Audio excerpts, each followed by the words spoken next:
Jewish. Welcome to Go Home Heat, Yes. a wrestling podcast. Yes. All out pay-per-view Just got AEW 4 hours? Oh, Counting God, pre-shows? Counting 4 pre-show, hours. 4 hours. It was. Way We too watched long. commercials since about 4:30 to whatever time it is like now. 4 We hours. watched the same commercials about 5 times each. It was I was like so well informed by it the was time like it started. Yes. way too long. Pre-show, Janela, It really Beats, was- okay, it was like- Serpentico. Yes. I literally have a headache. Not much. I don't think that's caused by the pay-per-view.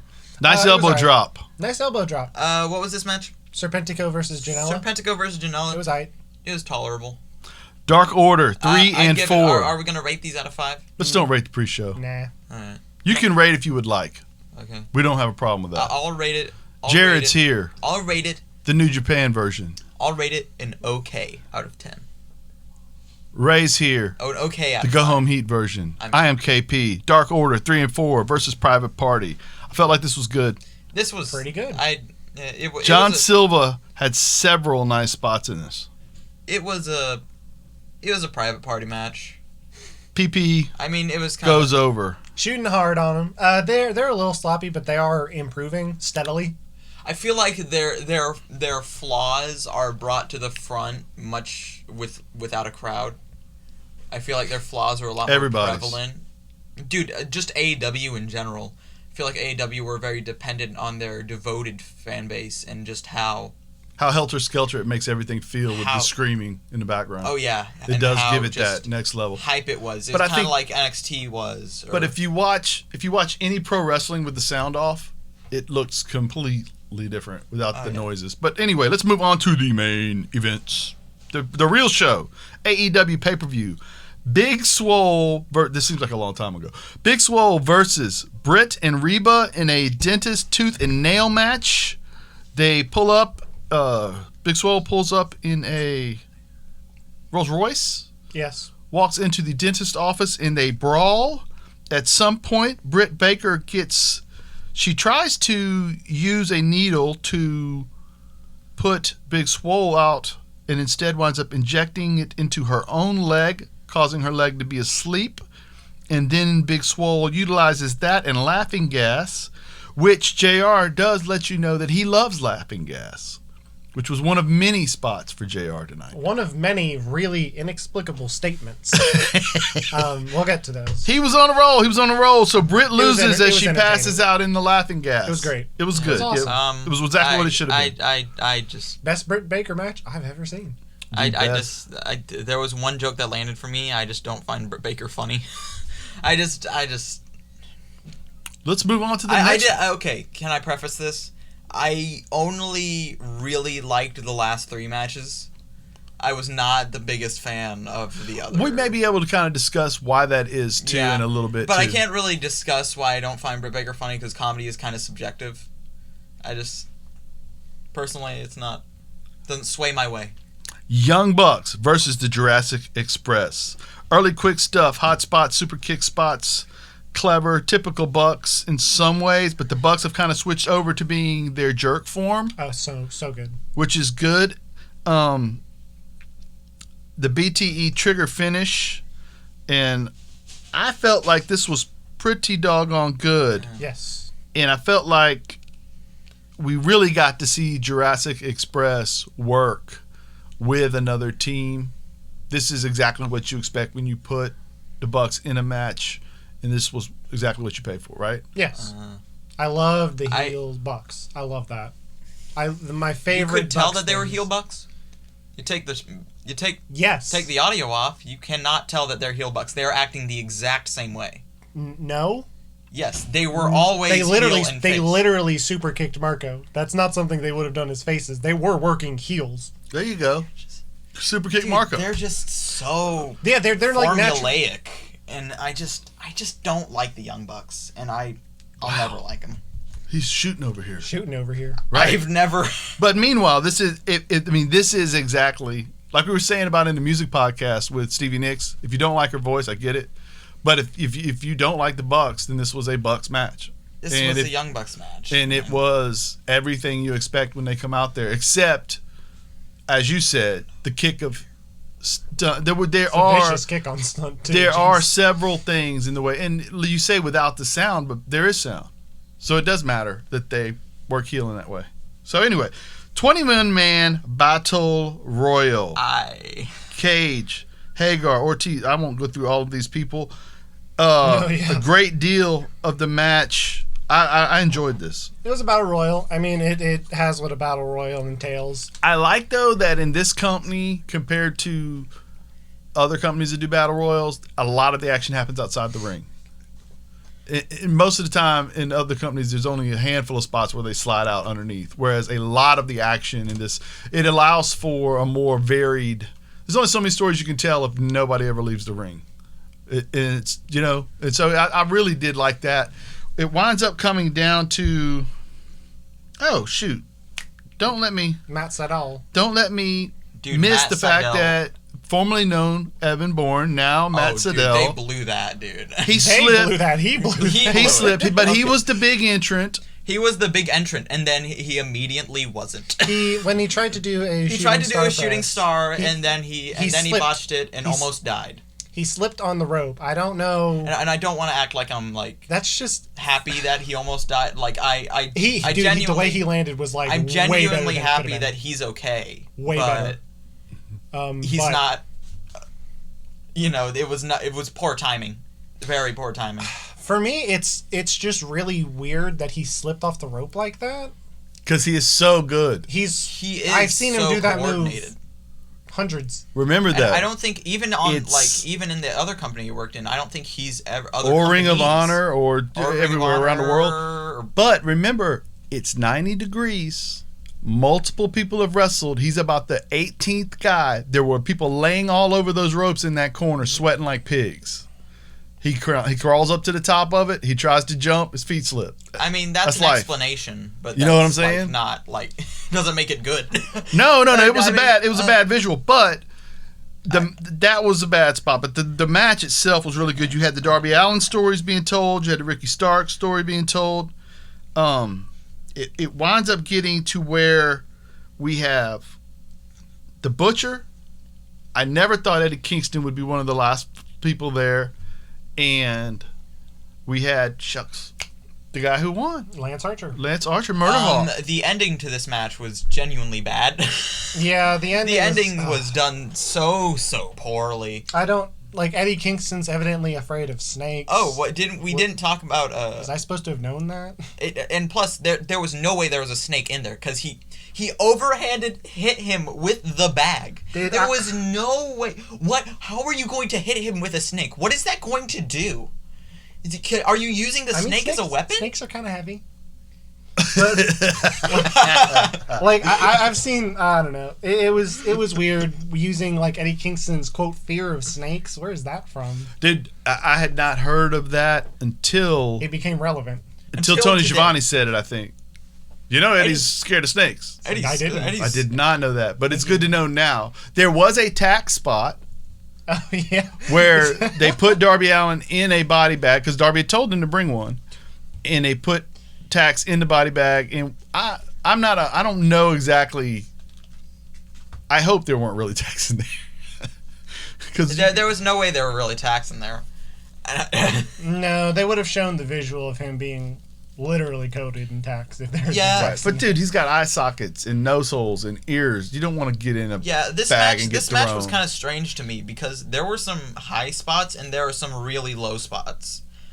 And I kind of felt like it was never out of bad or good. There was never really a middle ground. It was either some spots are really bad or some spots are really good. I feel that. It was alright. I feel like that's kind of how most battle royales end up, where it's like there was some really good stuff that I enjoyed, and there were some bits that were like weird. Battle royales are by design cluttered and claustrophobic matches, and it's just. But now the good thing about it feels weird to rate them as like matches, which you probably shouldn't. They're just their own thing. They're separate from real matches. But the good thing is we do have Archer, who everybody had wondered what's happened to him after the one he lost to Cody once. Yeah. And what's happened to him, and he's right. They always say the right person absolutely won. Correct. I don't think anyone else in there. Maybe Darby And this is a good place to be. We get the Jake the Snake promos heading in. Oh no, which can be varied in some ways. Talking about nuts and busting them. Yes, Sammy Guevara versus Matt. Speaking of busting, dude, Sammy Guevara versus Matt Hardy. This match was genuinely abysmal. This match wasn't even a match. I despise this thing. Well, hold on. Let me say what happens. They're at a football stadium, and Matt is looking for Guevara. Guevara comes out with the call spot where, from previous matches they've had, where he runs him down with the golf cart. But Sammy's got the golf cart this time, and he's chasing Matt. They wind up fighting on top of some form of a cherry picker that lifts them into the air, and there's a table below that is full of souvenirs, and they're supposed to land upon that. I think Matt's hips and back may have hit the table. His head hits the ground. And at that point, the referee tries to stop the fight. And Aubrey immediately throws up the X. Immediately, and no one listens. And then Matt convinces somebody that he can continue, and he struggles to move his feet. Again, she constantly stops pulling it. down Sammy's stuff. Yeah, we almost saw Sammy's Guevara's Booty. The Ric Flair spot. But then you wind up with, again, she stops it again because she knows she thinks he can't do it. She's literally like, just because he says he's all right does not mean he's all right. It just That's what mentally ill people say, that they're not okay. Mentally ill's probably wrong, but that's not quite right. That's not what I meant. But I was kind of saying it for like concussed people, for like not. People who have head injuries are like, I'm totally fine. Right. I can see clearly. He's a Hardy brother. They have track records of doing this. I think I want to go into that in a second. So Matt winds up talking him in to let him continue to fight. They go to the stage area. They climb a scaffold, and Matt knocks Sammy off into an area designed for him to fall on. It's a nice long fall. It's well done. That portion, Sammy can't get up. 1, 2, 3, 4, 5, 7, 8, 9, 10. Obviously, one of the fears is we have Matt climbing a scaffold area, probably more than likely concussed. Reva winds up texting that's not cool or whatever. But when Revy was mad. Yes. Oh, dude, Rightfully I absolutely so. agree with Revy. I am mad. I thought AEW were better than this, dude. Well, dude, here's the thing. What were we saying though? Oh, I'm sorry, you weren't. I was. I said one of the problems with this is Matt is really good at faking these things. We've seen Matt in these situations a million times, and she was standing right there and could look into his eyes and know that when he hit, she heard the thud and probably saw the lights go out. Dude, if he was he was able to kind of sort of convince other people who didn't witness that part that he could continue and that he was faking things. It's weird because, like... Dude, if he was faking things, he would have told us by now. Jared? They have, they have little sign things. Like, you'll see refs go down and, like, grab their hand and they'll, like, give a squeeze if they're okay. You know what I mean? Correct. They have stuff in place for that. Right. And at a certain point, he looked like he was almost into it. Like, when he was chasing after Sammy, he was, like, speaking in his... Oh, but you could see in his eyes. Right. But even then, it looked like he was just... Well, in football, for example, you'll see guys on the sideline that are walking around talking to their teammates, and they don't know where they are. Yeah. You know what I mean? And they may even be able to talk about the game, but it's just off. Okay, so... No. I genuinely... This sucks. Don't understand how people are defending this. I don't know that anybody is. I was just saying that... Yeah, you should have seen some of the replies to the Rebby Sky thing. Yeah, on Twitter, dude. People are complete morons. Well, here's the thing, though. Is I feel like I can feel your energy off of this through the whole thing, and I want to say that I think that this moment in time bothered you guys pretty much until Orange Cassidy, and that was kind of a funny thing, and it changes your...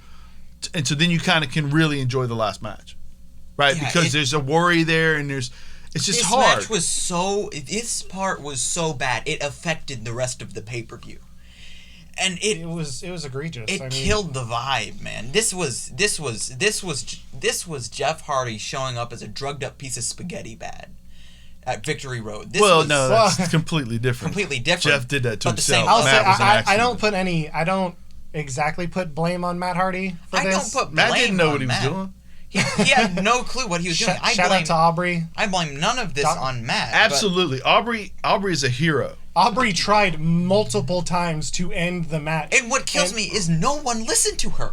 And then they cleared Matt, and because when a referee throws up the X, you listen. The match is over. The one thing in the the match is over. I literally, I don't care what the stipulation is. Why was that stipulation in the first place that he had to leave the company? It's all gone because he's gonna leave the company anyways. It's not like he's staying after that. Rebby's about to commit murder. Sorry, we're very heated at the moment. Moving on to the next thing. Thunder Rosa versus Shida in a title match. Shida winds up winning. It was pretty good. I'm going to consider this match a match and rate it. Go ahead. I'm just going to say this match was kind of a little lackluster. But this might have been because of the last match, and this might have been because of my expectations. Generally, it was okay. It was kind of. It was not what I had hoped for. It was kind of mediocre. It was spectacularly okay. They tried to do a lot, but Shida for some reason not connecting. It was not with us anyway. Now I will say, can I give you a theory? And I think it's interesting when I watch this. Yes. I believe in kayfabe world, they have heard that their women's division, in the real world, they've heard the women's division is lackluster. Yes.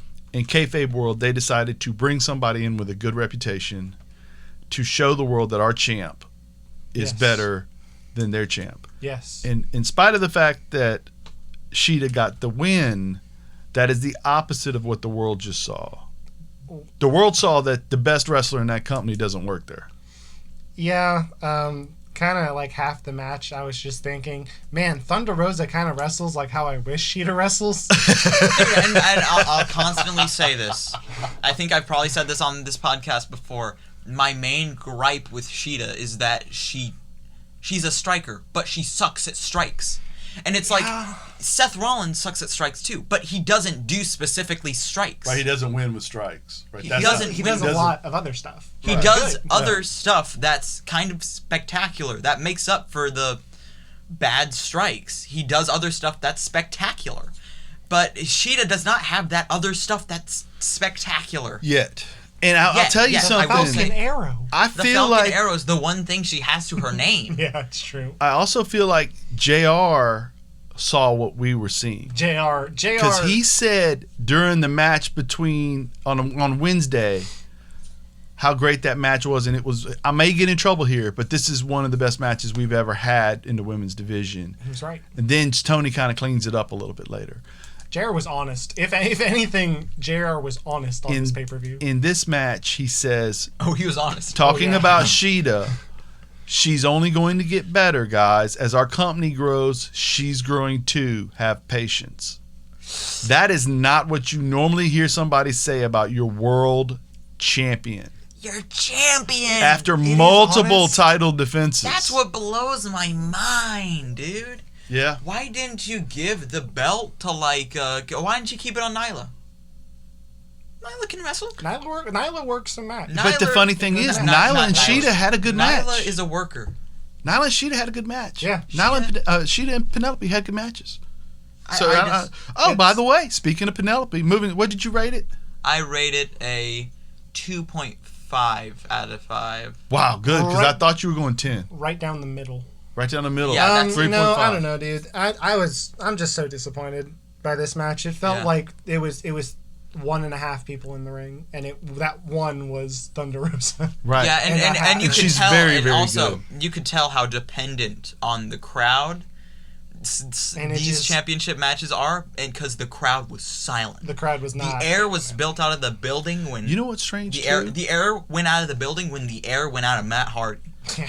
You know what's strange too is, to your point, usually the guys around the ring that work at AEW, the other wrestlers, are usually so crazy. Hooting and hollering. Austin Gunn. None of them were like that tonight. None of them were like that tonight. None of that aftermath. The librarian, I think I saw him picking his nose. I'm just saying he was that bored. Or not bored, but he was whatever. It wasn't dialed in, right? He was trying to reassess himself. Now, Kip is getting married to Penelope. He was wearing a marriages. Marriage segments in wrestling are always so good. So good. Kip was wearing a spectacular crop top.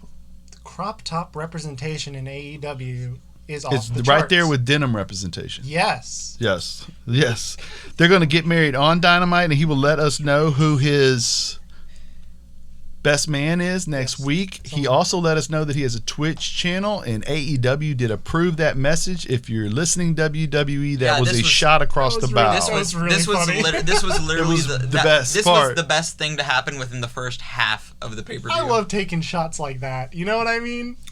When they deserve it. Yeah. Shots. They deserved it. Well-deserved shots. And WWE better put out a shot for the Matt Hardy thing. No. He better not. No, you don't make fun of people getting concussions. Okay. Especially when your brother works there.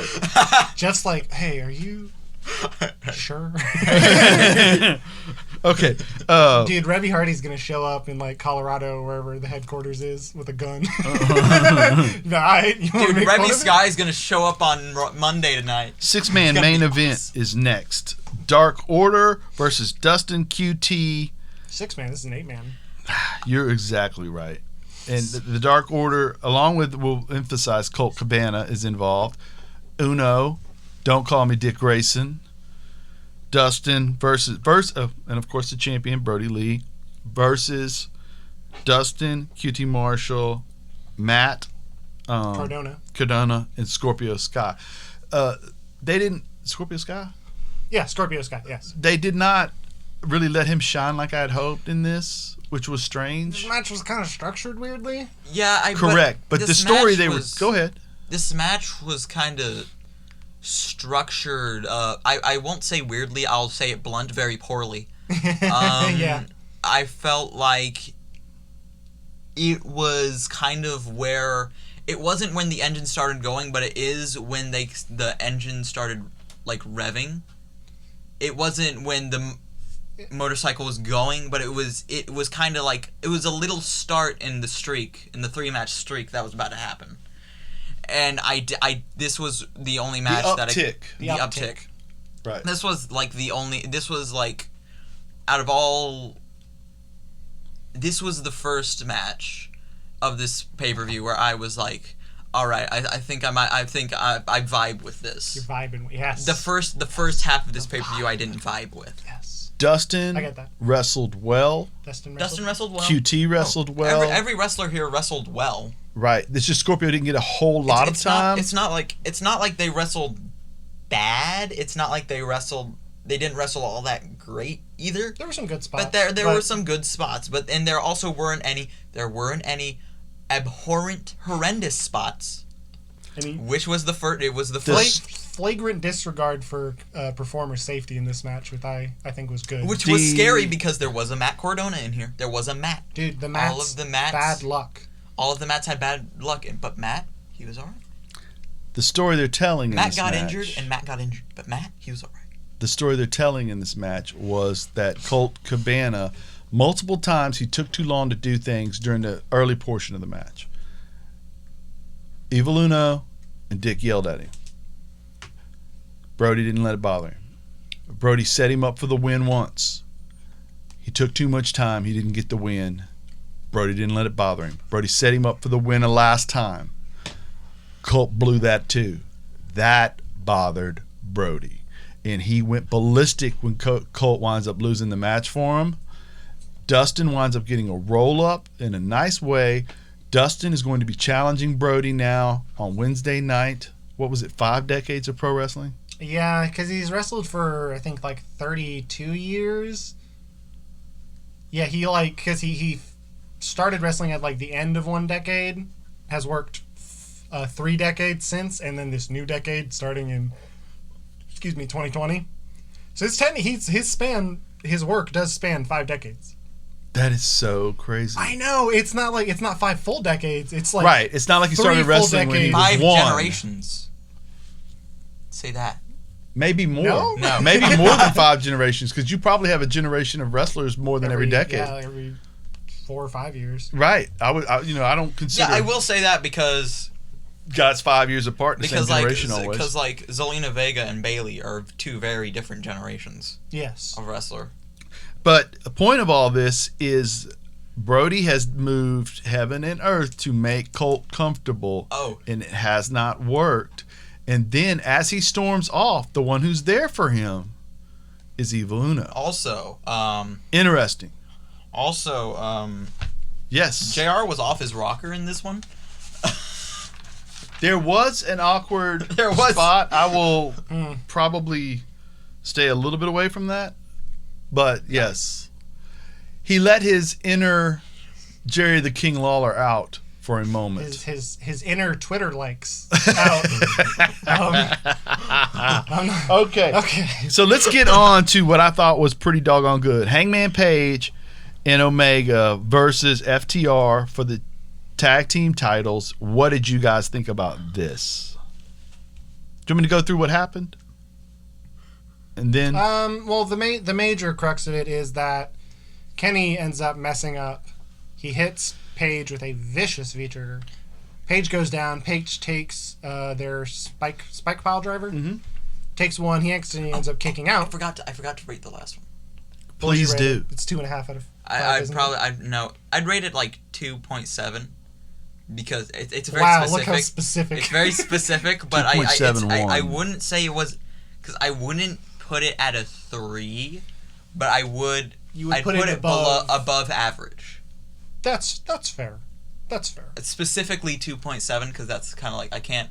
You could do 2.75, which would be 2 3/4. But do you feel like that's too much? I think that's a little too much. It's a little too much. That's a little too much. It's a little too much. Okay. That's fair.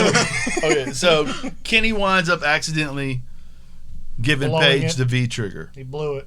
and then Page winds up having to take 2 Spike pile driver. spike pile drivers in order to get I pinned. don't know if they have a name for that or if it's just. He called it something that ends with like a brain buster, but I can't remember because the brain busters were Tully and Arn, so it was something like the first time they did it, he called it something, which is the first time I've heard him call it something. But I don't know.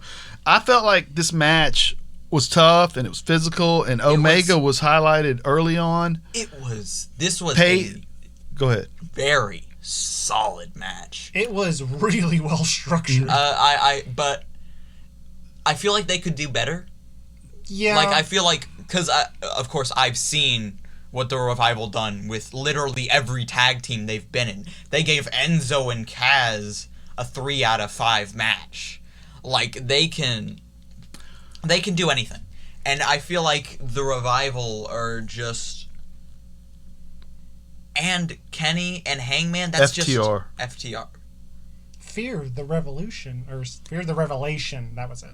Well, I feel like What is the Revelation? I felt like early it was an Omega showcase. Yes. Then it became a Page showcase. Yeah.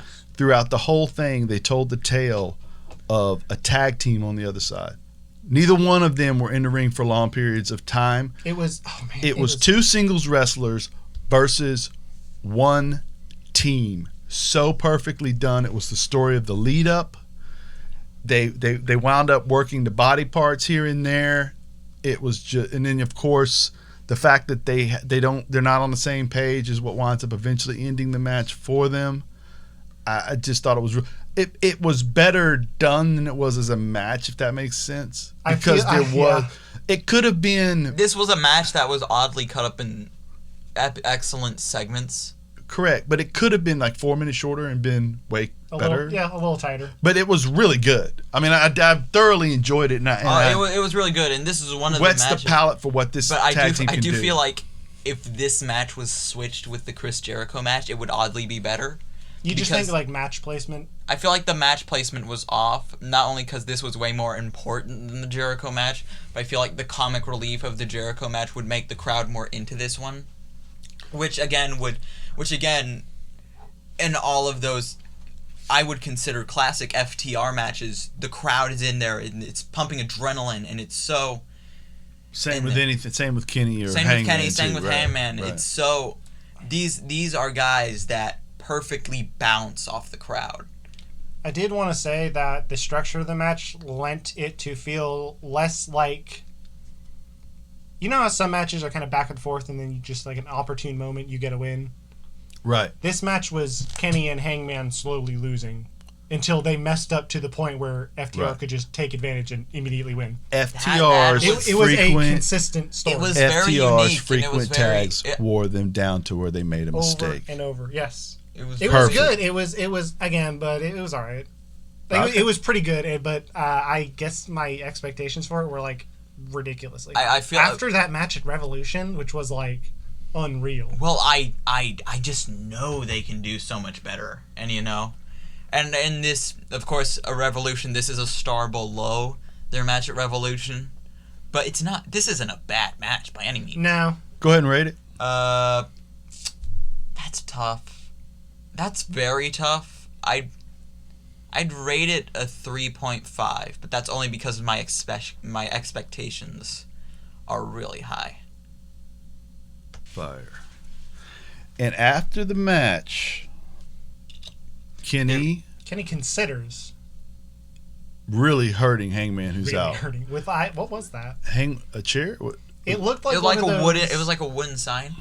It looked like a TV tray. Oh, they had. Remember, they had trays similar to that they used in the next match, and you wound up where Hangman falls towards him, expecting to be caught, and Kenny does not catch him. Dude. And then he just leaves. And then he runs into the Bucks backstage, and he's leaving, and the Bucks come with me. Need to come with him in order to decide where they're going because he's done. I'm done. And he says, we need to do a deep cleaning, and we need to cleanse. And he gets in a car. He's trying to convince the Bucks to go with him. They don't go. They don't go. He does say, think it over. At first he says, come with me or else. Then he kind of gives them a think it over.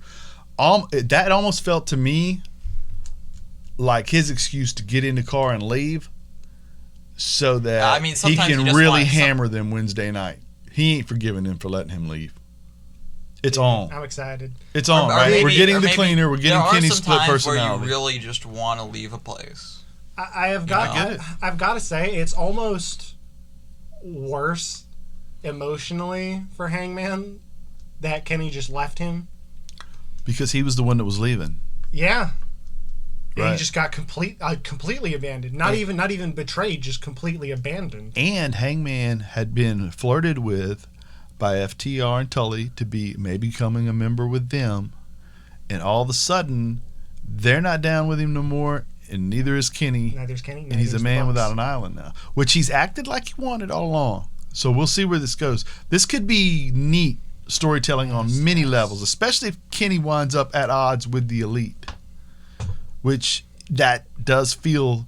I thought that was going to happen once the cleaner thing started coming up. They really played this out long play, which I enjoy. I think this is good stuff. What did you think about this match? You said 3.5, right?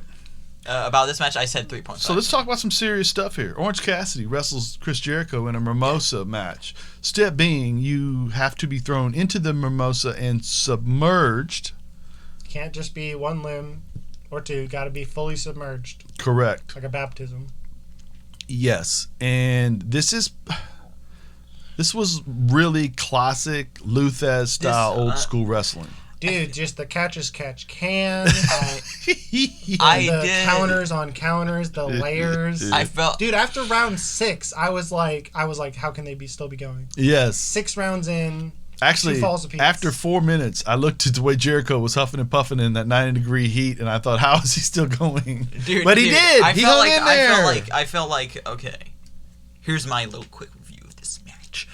But I felt like I thought this match was like funny. Mm-hmm. It was funny because Jericho whining like a child is funny. Jericho's a clown in a lot of the best ways. But I do feel like this match went on a little too long for Jericho. Yeah. I felt like by the time he got really gassed, you're like, okay, this is kind of gotta stop. Mm-hmm. Time to go in the mimosa, my fella. And when he landed in that liquid, he was so happy. He was so hot. Didn't move. Dude, I he wasn't felt- I trying to felt get like- out of I there felt at like all. you could They may literally- have actually rolled him out with the vat. He may have just stayed in there. Dude, I felt like you could see the steam come off Jericho. When he hit, yeah. Dude, I mean, Jacksonville heat is brutal. Absolutely. Florida heat is brutal. Absolutely. Right. Humid. We can Right, tell you, and dude. today was hot. I mean, we're in Pensacola, so we're 6 hours away, but it was nasty today. Roughly the same like latitude. You Yeah, know? right. Absolutely. Oof. Yeah, I didn't recently. Wasn't there like recently a heat stroke? Oof. It's miserable. It's absolutely miserable here. But I do.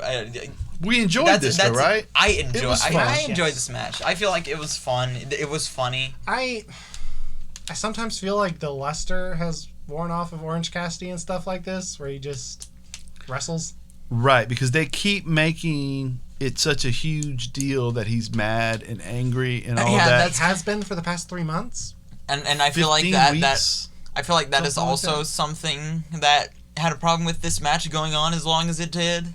I was You know, you can it's kinda- Orange you can Cassidy. kinda- He does the rest. He does Like, the punch. By the 15 Mm. minute mark, you can kind of tell like, wow, he's wrestling serious. It's like Yeah, he's been doing that for like 10 minutes. I don't know. 13. I think they kind of. I think this is probably the end of this. So they'll go back to him being a star, Correct. which is. And now he has this in his back pocket. I beat Jericho twice. Right, but if he wants, It's like I'm actually not going to mention him, but it's like when the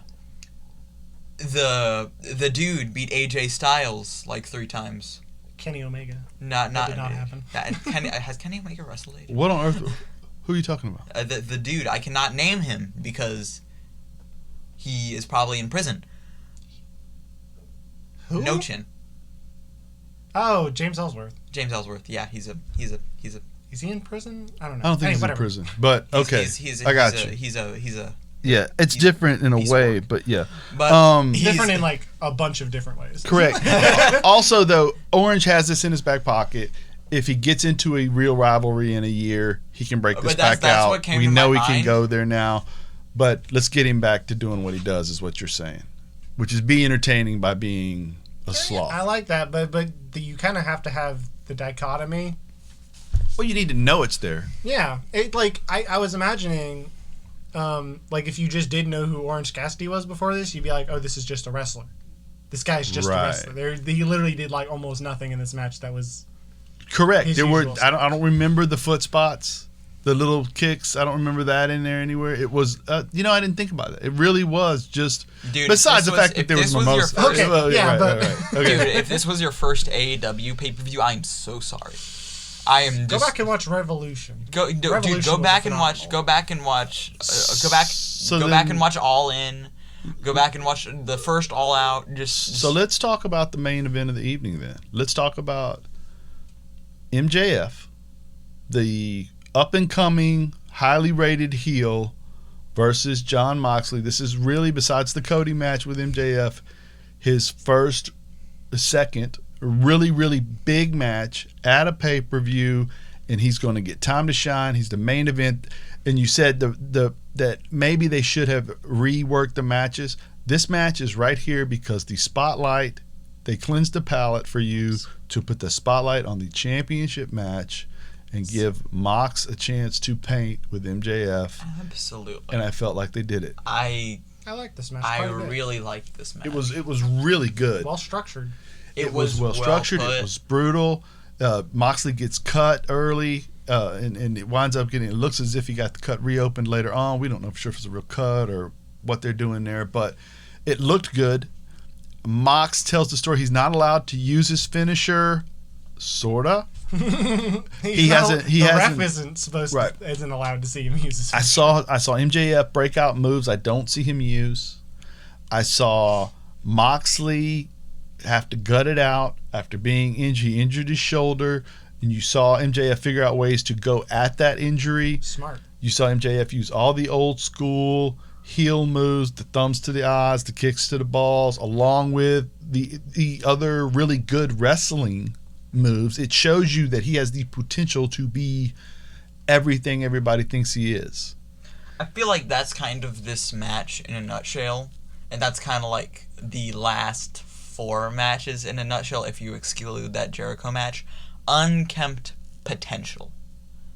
Unkempt? I don't know if that's a word. Unkempt is like means that you're like messy and dirty. Right. That might be the word you're going for. Exactly. Okay. I think you're saying untapped. The English language is crazy. I think you're trying to say untapped. Untapped. That's what I meant. But at the same time, the English language is crazy, man. You could just say any word. Because MJF that you MJF think is means incredibly kempt. Oh, absolutely. Yes. Very clean person. With his robe. Right. And his blood. But that's the untapped potential is what I meant to say. But the story is MJF is the future, and John is holding the future off. And the story in the match is John holding that off through grit, determination, through the pain. And of course, as MJF goes to the well for the cheat again, Wardlow gets involved. He tries to flip him the ring that he won from Cody, and he's going to put the ring on and knock John out. But this time when they distract the ref, it allows John to use his paradigm shift.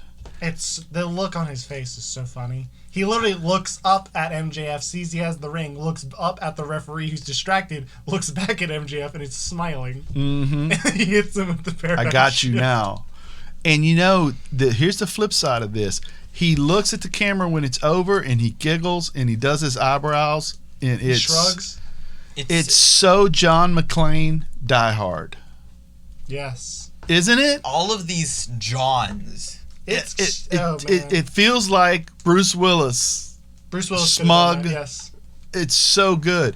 And yet, I don't know that you have to end this program because he did cheat technically to win. So you could say he can go in with that lawyer. Hey, he cheated. You all know it. And Tony Khan can say because of that, they get a rematch. You keep your belt. But the ref's decisions are final. That doesn't mean I can't mean you have to fight again in 2 weeks. Yes. And I think that's perfect. Yeah, I feel like, yeah. I think that's a great main event on a Wednesday night. I feel like I was kind of wrong in saying that Ray. I thought MJF should have won. Well, for me, it was always a possibility. It was a possibility, but I said should have. That is a fair point. I do feel like... I think Mox. I feel like this match had potential to be better, but I'd be lying if it wasn't a really solid match. I think these two guys play off each other really well, despite MJF being considerably new. He's pretty good. He's very good. He's really maturing as a wrestler. His promo skills are absolutely godly for how long he's been. Yeah, he's great. I've said this before, and I'll say it again. I believe Moxley needs to hold this belt as long as possible because I believe Moxley is the guy that is everything AEW wants to represent. Exactly. We're the little engine that could. And that's what John Moxley is. Yes. See, You know what I mean? I thought you were going to say that he should keep it for the inevitable Shield reunion. That too. When WWE and AEW merged together. That too. Vince Shield. Russo. Yes. Exactly. But my point is also that once he loses it, he's older than the rest of the guys. Once he loses it, he doesn't need many more title reigns. This is to solidify who they are, and he's the guy that can give you the killer promo. And he's the guy that can build your roster, and once he loses it, he moves down and becomes what Chris Jericho is now in your company. The guy who builds stars. I completely agree. Right? And the guys that he's building currently, the younger talent, Darby Allin, Murder Hawk he'll be building this week. Those guys will be your main event picture once he moves down. And I feel like that's not only good for the company, it's good for all of us. I feel like Mox is the perfect champion for this company right now. Yes. And I think it needs to stay that way for a little bit longer. Maybe half a year, not 3 or 4 more guys. Give him a month with 3 or 4 more guys so that your main event picture is 7 deep. And then move him down and let him be mad and fight guys that he brings up to his level later. You know what I mean? But anyway, I feel weird because I'm usually the guy who shoots a little bit on these AEW shows, and I feel a little weird. I feel like I'm over here in the island of contentment, and it feels odd for me. I did not like. I felt like, okay, I'm gonna rate the AEW pay-per-view now as a whole. I did not like the first half. Okay. I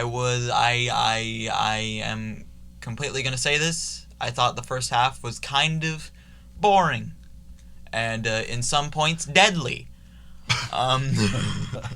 Okay. Yeah. And But so give it a rating. I think, but the last 3 matches, pretty solid. I'll give it this 2.5 out of 5, but that's only really because of the first half. Bring it down to kind of this averageness. What did you think? You don't have to rate it, but what did you think overall of the pay-per-view? No, it was okay. Again, I had really high expectations of a bunch of matches, and I don't know if it was just the energy was sucked out of the room after what happened to Matt, and that affected my enjoyment, but I felt like the women's match was okay. It was alright. The tag match was pretty good, and I enjoyed it, but I'm with Ray where I feel like it could have been... It's like I feel like if you take JR out, it's better. Instantly. JR was absolutely wilding the whole pay-per-view. He is something. Man. I have to say, he sounded like he was having fun. I have to say, though, I enjoyed him. Yeah. I love Tony. Excalibur was spot on all night. I missed Excalibur, man. He's so good. So good. And it's, to me... I feel like because he's been gone so long, instead of complimenting JR, he makes him stick out like a sore thumb.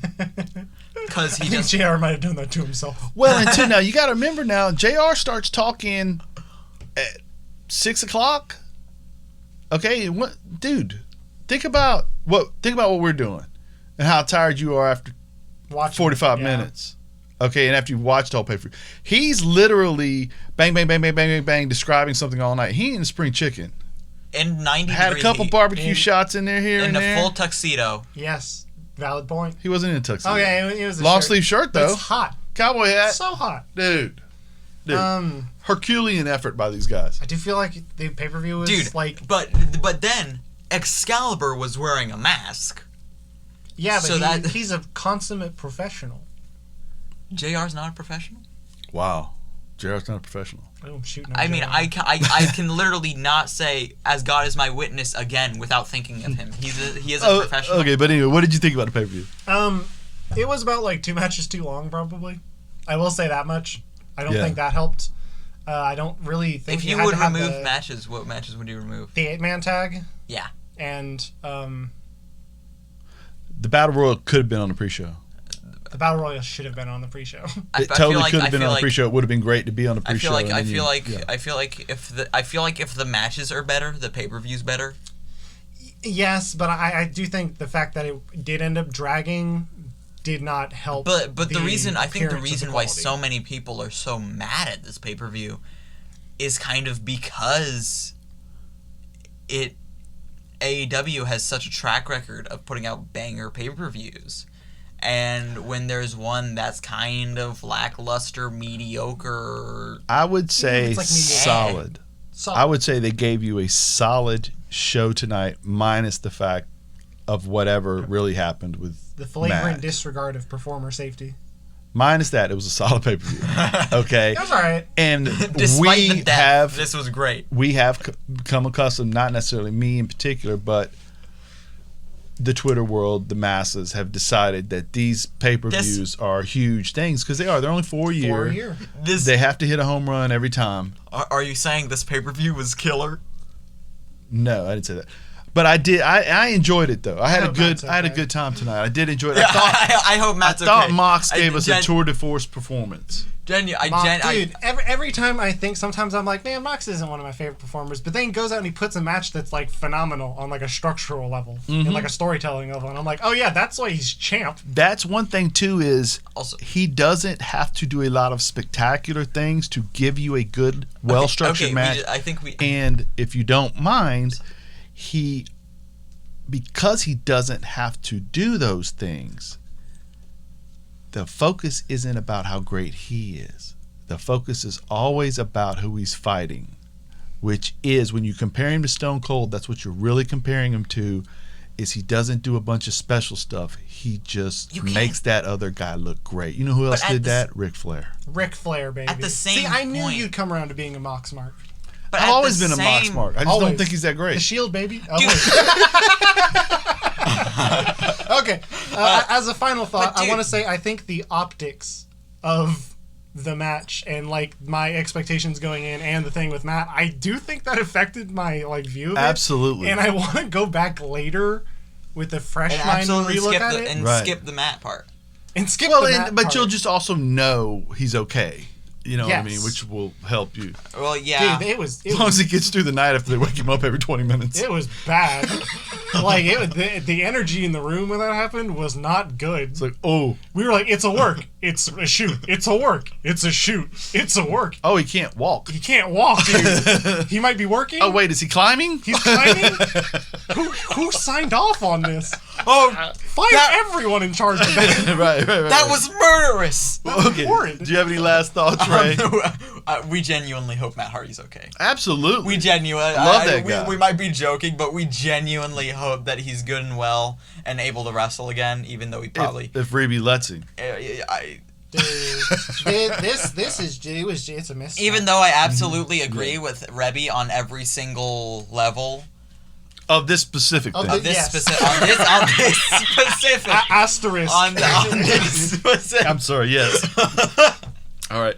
So this has been a Go Home Heat production, copyright 2020. For New Japan Jerry, for the Go Home Heat Kid Ray, and for me, KP. Go home. We hope you're okay, Matt.